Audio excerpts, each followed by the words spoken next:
Hello there, people of the internet. We're out here at the landfill today. It is a nice, crisp, comfortable 97 degrees outside, and it just rained for all of like 5 minutes, which was just enough to raise the humidity levels up to unbearable temperatures. But you know what? Considering everything, I'm glad I'm here. So today, well actually I've been messing around with 44 Magnum, and I've been playing with a bunch of different loadings, and I got several 44 Magnum videos upcoming, and I think that they're going to be fun. Elmer Keith would be proud with some of the things that I've accomplished. But today, we're having a look at the Rossi R92, which is one of my 44 Magnum lever actions.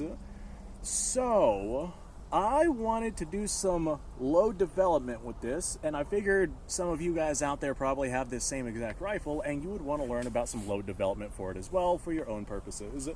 My goal with this Rossi is I wanted to get the most effective ammunition that I could send through it for as cheaply as possible. Now, as cheaply as possible equates to cast bullets, which are very, very inexpensive, and not using a gas check. And gas checks are used with cast bullets in order to get really, really high velocities with your projectiles. But if you're going to use a gas check on something like a 44 mag bullet, like, you're already getting up to the point to where you may as well just spend the extra 2 or 3 cents and get jacketed bullets and just run ammunition proper. But with what I'm doing here, I wanted to get as cheap ammo as I could, but have it as effective as possible. Now, I know a lot of you guys don't like whenever I talk about the technical stuff, because you guys like to just watch me shoot things. But if you're watching this video, you're interested in load development, so we're going to have to talk about some technical stuff. So, number one, cast bullet without a gas check. I am using wheel weight lead. Wheel weight lead is a lead alloy, but it's not a super hard lead alloy. You can probably get about 1,400 feet per second through those cast bullets without a gas check on them. Before you start getting leading inside your barrel. So that is our velocity limitations. All the loadings I have here, I try to shoot for more like 1,300 feet per second, just because the slower velocities do help with accuracy. That being said, the Rossi R92 is a special kind of lever action. It has either a 1 in 38 twist or a 1 in 30 twist. Your modern produced ones are a 1 in 30, and your older ones are a 1 in 38. The reason why they do this is because that is actually an old Winchester twist rates that Winchester used to use in their old school lever actions way, way back in the day. Now, what that translates to is you can't run very heavy bullets inside of these Rossi lever actions, or rather, let me explain that a little bit.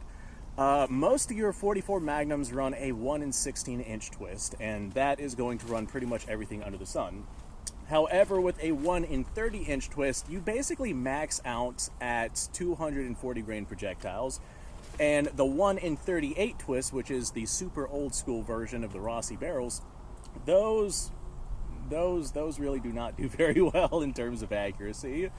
So what I have here is I wanted to do some developments that would get me the velocities of between 1,000 to about 1,300 feet per second with a bunch of different cast bullets. And I'm using wheel weights specifically because they're cheap. If I'm going to go out and use a specific alloy to where I got to like purchase solder or find some linotype lead or something like that, to the point to where I got to do something special with it, it becomes not worth it. I want cheap, fast ammunition that is going to get me results, like the best possible results that I can get with it. So because of that, I'm actually using Tight Group. Now, Tight Group is not really good for 44 Magnum because it burns too quickly. It's just a fast burning powder. And normally with 44 Magnum, you would want a relatively slow burning powder, like say 2400 is a good one.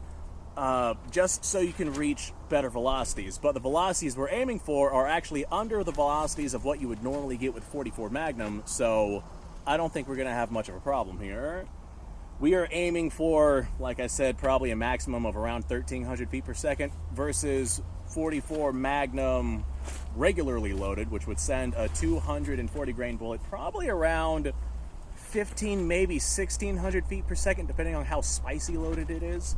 So this is not full power 44 Magnum ammunition. However, that being said, it should still be rather spicy. So I don't know what kind of stabilization issues we're going to have with the twist rate in this barrel, and I don't know what kind of velocities we can get with these wheel weights, and that is why I'm out here doing this load development, and that's why I'm going to share my findings. So 5 minutes of technical rant over. I got 3 different bullet weights and 3 different charges for these bullet weights. All of these are going to be not an overcharged amount for 44 Magnum. I'm also going to point out that these 44 Magnum brass cases I'm using, I've used them a lot. Like, these are heavy used cases. So if we get any brass cracks or fracturing or splitting or fragmenting or anything like that, that's not going to be a sign of overpressure, because again, what I'm running here, it shouldn't not only be overpressured, we should be underpowered for 44 Magnum with what it is that I'm doing. But if we have any brass case issues, that is probably a cause of the brass already being old and brittle, versus us having any overpressure issues. So all of that being said, I got several pieces of cardboard. I'm going to set them up at about 30 yards, and I want to see, I'm just shooting relatively offhand here, I want to see what kind of group size I can get, but more importantly, I want to see if there's any tumbling issues. I think as I get higher to those 240 grain bullets, you got to typically push those pretty fast to get them to stabilize in a 1 in 30 twist barrel, so I don't know if those are going to stabilize. So I got a 160 grain bullet, I got a 220 grain bullet, and then I have a 240 grain bullet. I bet those 220s are probably going to be my best bet. And then I have 8 grains, 9 grains, and 10 grains of tight group loaded inside of each of these, and that should be fine. So I'm going to go ahead and set up the cardboard down there, which just fell over, and we'll start sending some lead. Now, when dealing with public ranges like this, be mindful of the dirt around you. I know most of us don't care if we get any dirt in our eyes or in our mouth or anything like that, but public ranges like what I got here, there's a lot of lead in the ground, so be mindful, don't get lead poisoning. Alright, let me go ahead and break out my earmuffs, which I conveniently have right here. Perfect. That's exactly what I want to see. And we're going to start with the least powerful and go to the most powerful, and I'm going to be watching the primers on it to see if we happen to have any overpressure issues, which again, I don't think that we're going to. I have definitely ran spicier than what we're doing here. So first things first, let's start off with a couple rounds of 160 grain bullets with 8 grains of tight group. I guess I probably could just load these into the tube. I'm going to do 3-shot groups because I didn't have a whole lot of 44 mag brass to work with here. And, well, long story short, I only got like 5 rounds of each, but that should be enough for load development. I forgot I had one in the chamber. This is why you always aim it in safe direction. Perfect. Okay, I'm just going to aim center at the cardboard at about 30 yards, and we should hit it.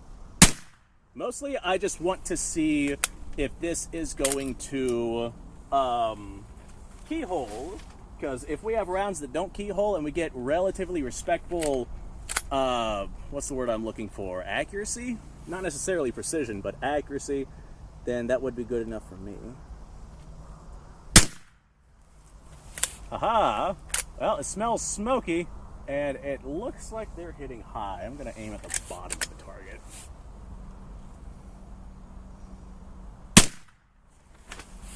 Yeah, okay. So I can tell right now that those are not keyholing. So that was 160 grain with 8 grains of tight group. So now we're going to try 160 with 9 grains of tight group. And we're going to see how this goes. Oh, gotta put that there. Perfect. Fantastic. Couldn't have done it better myself. Haha, well, that's definitely spicier, but I don't think that's going to be pushing these lead rounds fast enough to make them tumble. And if it does, then so be it.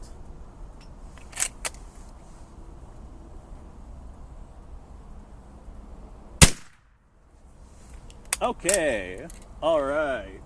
Okay, alright. I can't tell with those. I'm going to walk over there and have a look at the thing. Alright, 9 grains seems to be working, no tumbling yet, and we are definitely not overpressured, which is why I'm not bothering looking. Let's have a look at 10 grains with a 160. I kind of remember this one causing me issues in terms of accuracy. So my accuracy down there is already not that great. I'm gonna like bench rest. I'm gonna see if anything tumbles, and then I'll pick what I think is the best, and then I'll bench rest and I'll actually accuracy test it. Because right now at 30 yards, it's about a fist size group, but that's good enough for the accuracy standards that I have, especially considering I basically just mag dump into garbage. Aha! Okay. All right. I have no idea where that one ran off to. No signs of overpressure yet. That's a good sign.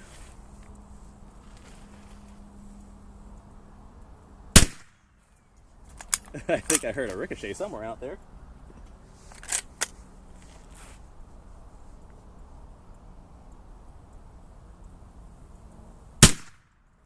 Okay, now with these being the lightest bullets, they're also going to be moving the fastest. So those heavier bullets might actually give us more accuracy at higher velocities. Okay, so here's what we're looking at. I said that they were hitting high, so I aimed at the bottom. So this is my first shot. That's how I discovered it was aiming high. So with my 8 and 9 grain charges, we got 1, 2, 3, 4, 5. That's a fist size group at about 30 yards. So it looks like 9 grains is, well, about as high as I can push these 160 grain bullets. Because if you notice, those 10 grain rounds, I didn't even hit the target. So yeah, 10 grain, too much. We're pushing those 160 grain pills too fast. We're probably just tearing them right through the rifling. I'm probably just gonna stick with 8 grains because I imagine that would probably give me better accuracy than the 9 grain, and it would be a good, comfortable plinking load. So now, let me grab my marker. I'm gonna set this cardboard back up, and we're going to try out some 200 grain projectiles. So somebody had a watermelon out there on a 55-gallon drum, like one of those giant water drums made of plastic. They're either blue or white. And they hit it with something so hard that, like so powerful, that the force of the watermelon exploding like concaved the top of that water drum, and that takes a lot of power. Okay, earmuffs. Of course, I set them in the dirt. Fantastic. That explains the neurological issues. So, now we're rocking. These are 220 grain bullets. Again, just cast wheel weights. That's not the ones. We're going to start off with 8 grains of tight group. I imagine that this is probably going to be my best, most accurate load, considering the velocities we're getting and the twist rate inside of this rifle. So I actually loaded up a bunch of these for testing later on, but for right now, we're going to load up 3 of these rounds. I'm just going to send them down range. We're going to see if they keyhole. I don't think any of these are going to keyhole because they're going to be traveling slower than those 160 grain bullets. Like, I think we're going to be fine with all of these. I imagine that the 10 grain would probably be okay as well. So let's see what happens here. Okay, yeah. Yeah, wow, that's actually way more at a point of aim than the 160 grains were. And the reason why I don't have you guys facing my target is because you guys wouldn't really be able to see it out there anyway. So guess what? You get to just sit here and watch me shoot. Okay, alright. Not entirely sure where that other bullet went. I feel like I kind of pulled that one. Again, just offhand shooting here, not exactly bench resting for accuracy here. Yeah, there we go. Okay, so it does hit a little high, probably about 3 or 4 inches. So I'm betting that one of the rounds I fired ended up going overhead, which is fine because I loaded a bunch of these. So I'm gonna send one more downrange, aim at the proper spot I'm supposed to be aiming at, and we'll see what happens here. There we go. Yeah, that probably hit it. I don't know, it's kind of hard to tell. Kind of hard to tell. Okay. Now that I got those, that's probably okay. They look good from here. I don't see any obvious signs of keyholing. So now let's bump it up to 9 grains of tight group. And I think that we're going to start to see this beginning to cause some issues. Probably not with keyholing, but in terms of lack of velocity, we'll find out. or not lack of velocity, lack of accuracy. Aha, that definitely hits harder. No, sure enough, that is hitting pretty much right where the other ones were hitting. Fantastic, I don't see any keyhole issues. Ow, but boy oh boy, is that sore on the shoulder. No signs of overpressure though. Of course, that makes sense with what it is that we're using here. Not exactly full power Magnum pressures. Fantastic. Yeah, sure enough. All of those look fine, and they're grouping pretty good. Now we're going to go ahead and try the 10 grains of tight group. And this is where I would be like, okay, if we're going to see signs of overpressure, it might be with this, but even then, I think that we are okay. Let me send them.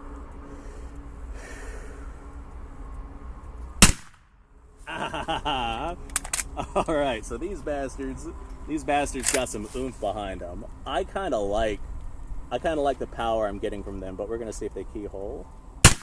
None of those other ones seem to have keyhole down there, but I think that these might be keyholing because that hole looks bigger than the other ones did.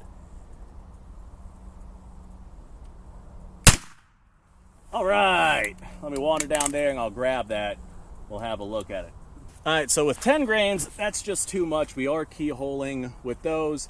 That's one of the 10 grain rounds. You can see how it's a bigger hole than the others, and I think that's another one. But these right here, these were the 8 grains of tight group. 1, 2, 3. And then I had a 9 here, a 9 here, and a 9 probably somewhere else in here. And then the 10 just went absolutely all over because they were keyholing. So with the, I keep calling them 200 grain, with the 220 grains, 8 grains of tight group seem to be what gets me the best accuracy. And I kind of believed that was going to be the case, which is why I went ahead and I made up a bunch of 8 grains of tight group, because that's pretty good. For a 44 Magnum offhand shooting at 30 yards, that is something that I feel like if I sat down and bench rested, I could probably get some fairly decent groups. With wheel weights, with tight group, that's not bad. All right, let me go ahead and mark this down, and then we're going to move on to some 240 grain bullets. Now with the, with the mold I used, and with the alloy that is the, with the alloy, that might be a keyhole right there from one of the ones that I had fired. But with the mold I used and with the alloy of the wheel weights, it actually comes out to more like 245 grains with these projectiles, so ever so slightly heavier than what you would normally get with a, proper hardened lead alloy that you would come to expect with these projectiles. So I guess they're 245 grain, but they were in a 240 grain mold, so that's just kind of what I'm going to call them at. Of course, it's not very much of a difference. Not enough of a difference to make a difference. So I'm going to go ahead and set this back out there. We're going to run it again and see how well these 240 grain projectiles work with what it is that we're doing here. I always love just looking at the different kinds of brass that are out here at these public gun ranges. Like, look, there's a bunch of 7.62 by 39 brass over here that I'm definitely going to gather up because I love playing with that stuff. What the heck are you? This is a 50 Beowulf. Nice, look at that. And then we got one right here. Is that also? Yeah, that's a 50 Beowulf as well. Look at that. That's fucking monsters right there. Okay, let's move on to these 240 grain projectiles. Let me put on the old earmuffs here. This way I can't hear the audience yelling at me, telling me that I'm doing things wrong. Grab the old lever action. Action. And now 240 grain cast rounds. These are the 8 grains of tight group. Now the reason why I'm using tight group and not another powder, I'm pretty sure I said this already, but tight group can go, you can get a lot done with a very small amount of tight group. It's a very economic powder. Alright, so this is 8 grains, 240 grain projectiles. Let's see what happens here. Okay, alright, well I immediately see that shoots high. because that hit way up in the corner. No signs of overpressure. That's good. So 8 grains of tight group seems to work with everything so far. Let me aim at the bottom of the target here. Okay. I am not positive on where that one went. Let me send another.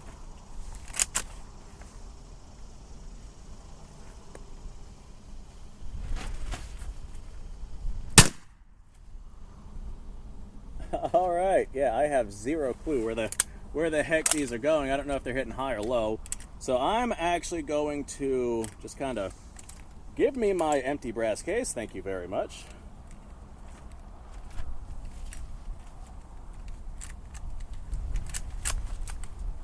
I'm actually going to wander down there, have a look at the target, and see where they're hitting.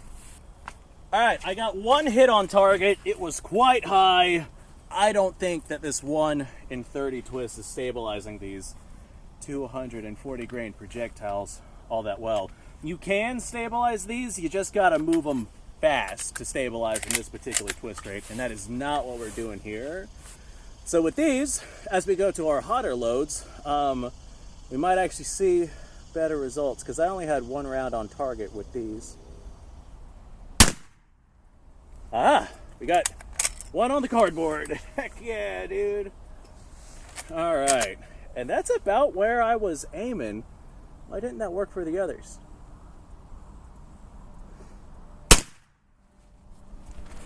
Oh yeah, that's quite the spread over there. I'm gonna water down there real quick. I want to see if those are keyholing or not. Yep, definitely keyholing, which explains our lack of accuracy. Let's go ahead and try 9 grains of tight group. That increased velocity might stabilize these a little bit better.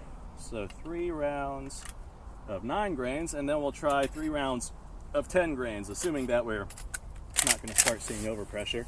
I don't think that we will here. Well, I see a new spot on it, but I think that one hit the ground. I think that new spot is dirt. Kind of hard to tell, really.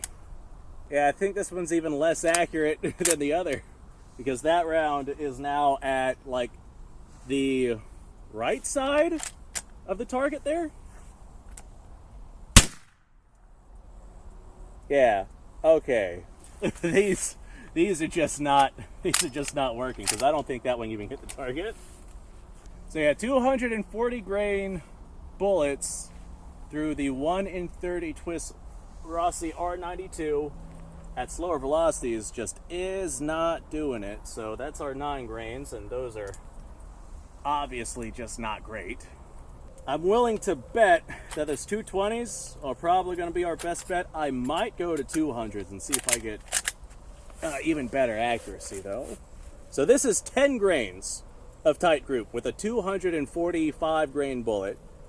240, but you know, wheel weight alloy.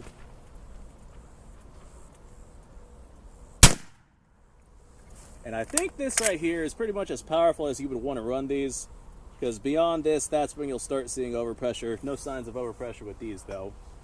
But that hole, that actually looks like, yeah, that was right where I was aiming. Let me do that again. We might have something with 10 grains of tight group with this thing.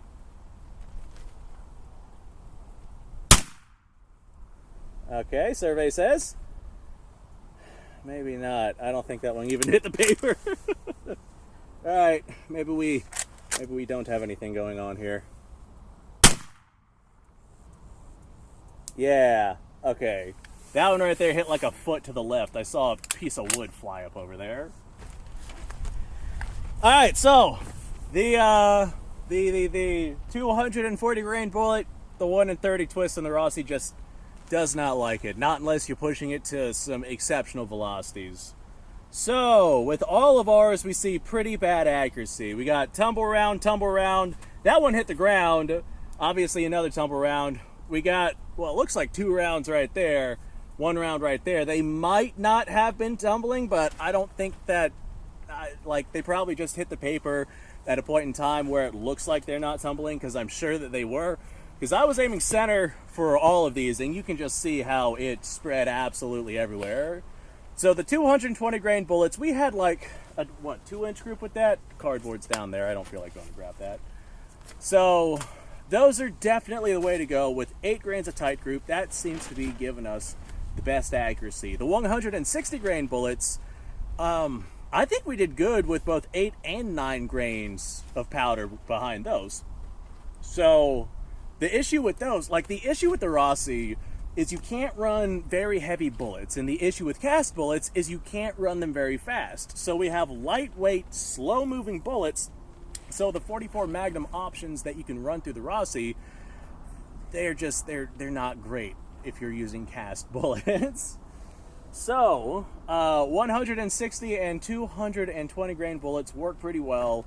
You just can't run them overly fast. You could go out and gas check them, but like I said before, you may as well go out, like with the time that you'll spend casting the bullets and gas checking them and lubing them and doing all of the things, you may as well just go out and get yourself some actual 44 Magnum bullets. Because with those 220 grainers, I've ran 220 grain jacketed bullets through this Rossi at actual 44 Magnum velocities, and it will run those, but it is just not running them at the lower velocities that we are currently reaching with these cast loadings, which we have to reach with these cast loadings. We can't push them too fast, otherwise the leading will strip off inside of the rifling and we lose accuracy, and that's what we saw with the other bullets that did pretty well in this thing. So I would say 8 grains of tight group with a 160 to 220 grain bullet if you're using cast rounds is probably gonna be your best option. I'm probably gonna go with the 200 and... No, I got a 200 grain mold. I just didn't bring out any bullets for it because I figured if it stabilized 220 grain, it would probably stabilize 200 grain. So, yeah, I guess that's the load data. I guess that's probably the load. 200 grain bullet from the Rossi R92. Yeah, with 8 grains of tight group, because that was definitely the best option. So thanks for watching, folks. I appreciate your time. Like, subscribe, share. Hopefully you learned something here today. And if you are somebody who's casting 44 Magnum rounds for your Rossi R92, and you just so happen to have a 1 in 30 inch twist like mine has versus the older 1 in 38 twist, then you might be able to get some stuff done. If you have the old 1 in 38 twist, I don't know if these...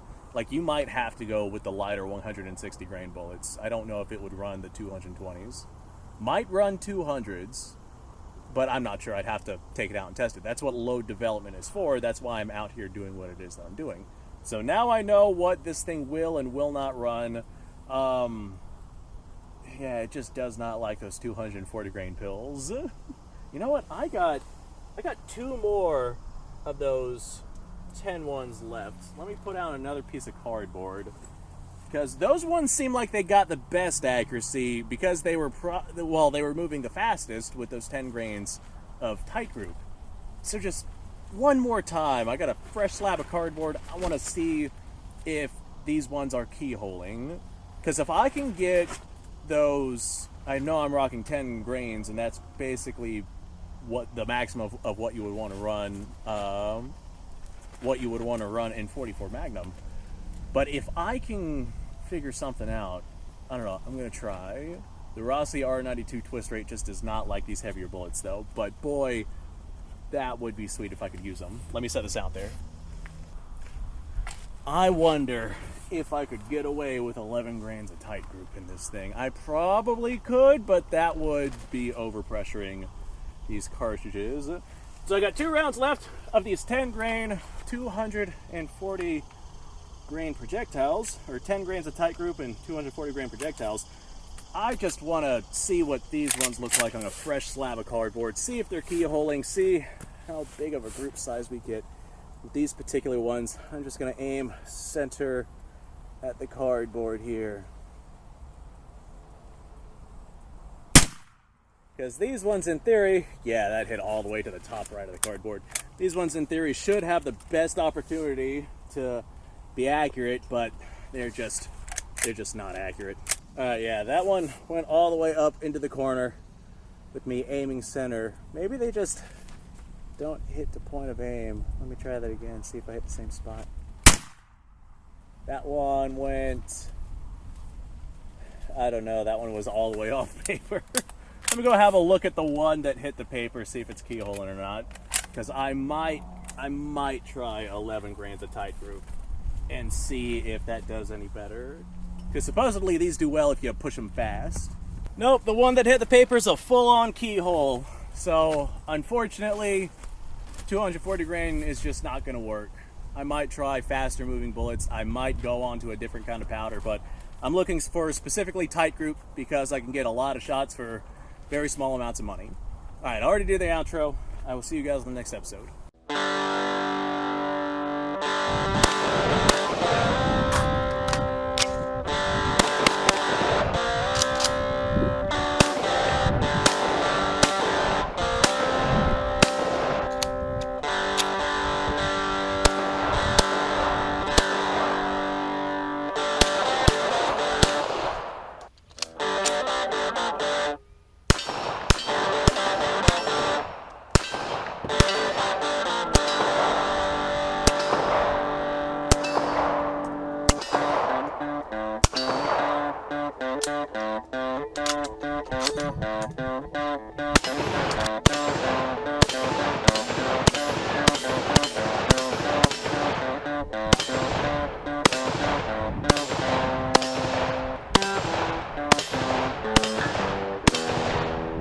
Been a little while since I've done this.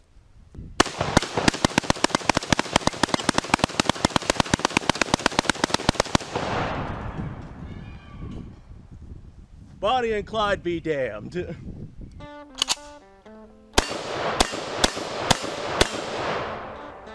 poor man's Garen.